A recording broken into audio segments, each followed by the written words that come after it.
Bonjour, je m'appelle Luc Montigo, j'ai 21 ans et je suis handicapé de naissance. Mon handicap est invisible. En effet, je suis atteint de dystonie. Depuis le début de ma vie scolaire, j'ai été accompagné par une AVL jusqu'au bac. Mes professeurs se sont toujours adaptés à cette particularité. Après un bac pour logistique que j'ai réussi avec la mention bien, je me suis dirigé vers un bac plus 2 en alternance. J'ai tout de suite vu la difficulté d'obtenir une alternance quand on était en situation de handicap. Je vous propose de me suivre pour en savoir plus sur les difficultés d'insertion professionnelle.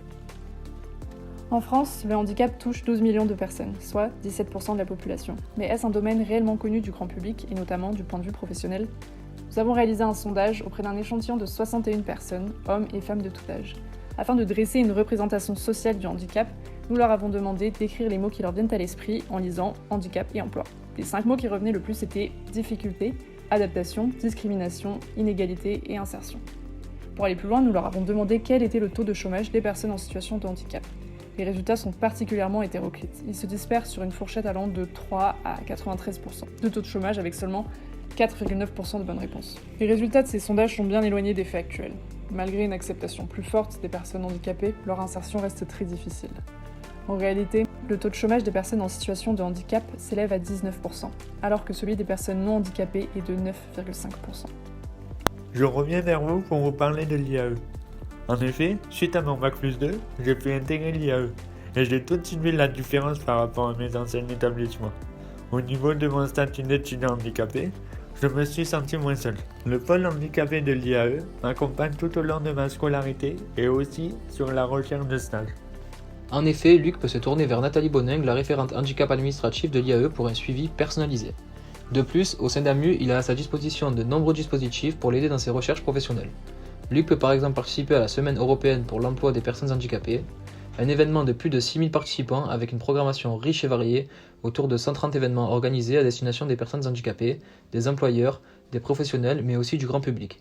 C'est donc un événement national qui permet le temps d'une semaine de faire se rencontrer entreprises, politiques, associations, sociétés civiles, avec bien entendu les demandeurs d'emploi en situation de handicap.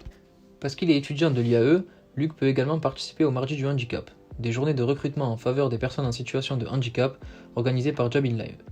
Job in Live, c'est un cabinet de recrutement professionnel partenaire d'AMU et qui permet aux personnes en situation de handicap de postuler à de nombreuses offres d'emploi, de déposer leur CV en ligne et d'accéder à toute l'actualité emploi. Luc peut aussi se tourner vers les anciens étudiants de l'IAE qui ont mis en place des actions favorisant une meilleure insertion professionnelle. En effet, bon nombre d'organisations ont vu le jour à la sortie de l'IAE comme l'association 21 Rêves qui promeut et encourage les actions contribuant au bien-être des personnes porteuses de trisomie 21. Et nous avons d'ailleurs eu la chance d'interviewer un de ses membres.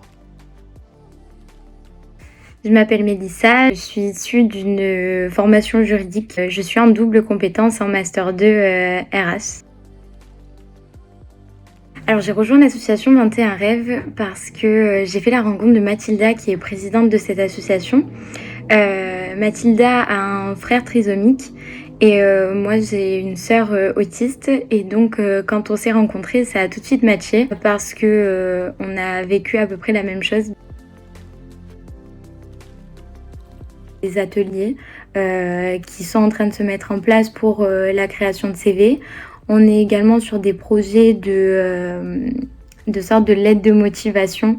Notamment, on essaie d'avoir le maximum de contacts avec des RH qui peuvent avoir un effet de plus-value sur le recrutement. On a également d'autres institutions qui, par exemple, coachent des personnes handicapées qui ont des diplômes mais qui ont du mal à s'insérer à l'emploi. Voilà, c'est également rendre visible ce genre d'institutions. Je lui dirais, crois en toi. Crois en toi et prouve-leur parce que tu mérites plus que quiconque et continue de te battre pour faire changer les mentalités. Vous l'aurez compris, l'insertion professionnelle des personnes avec un handicap reste difficile. Mais la situation n'est pas désespérée. L'IAE et AMU œuvrent pour une éducation plus inclusive, en s'associant notamment à des organisations pour favoriser l'insertion professionnelle de leurs étudiants handicapés. La sensibilisation des élèves se fait aussi au travers d'enseignements, comme les cours de RSE et d'Humanistic Leadership.